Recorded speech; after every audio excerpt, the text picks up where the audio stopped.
ఇది తెల్లవారుజాము 3 గంటల నుంచి 2 గంటల నుంచో జరుగుతోంది ఈ కార్యక్రమం. ఇది చూడాలి అసలు ప్రజలు.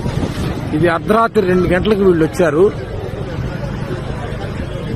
ఇది నిత్యావసర సరుకులు సింగనగర్ కి ఏరియాకి వెళ్ళడానికి పని పర్లేదు, చాలా దూరం ఉంది. ఇక్కడ ఇదిగో నిత్యావసర సరుకులు ఇలా లారీల్లో వచ్చాయి.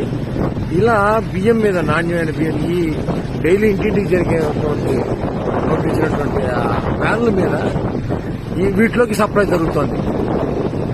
ప్రజలకు ఇవ్వాల్సిన కందిపప్పు, బియ్యం, ఉప్పు, పప్పు, చింతపండు మొత్తం కూడా అన్ని లారీల్లో వచ్చేసాయి. అవి మధ్యలో ఉన్నాయి లారీలు, పెద్ద పెద్ద లారీలు అన్ని మధ్యలో ఉన్నాయి. అవి పెద్ద లారీలు. అటు ఇటు ఈ చిన్న చిన్న వ్యాన్లు సందుల్లోకి ఇవ్వడానికి, ఇంటింటికి ఇవ్వడానికి ఇటు సైడ్ ఉన్నాయి.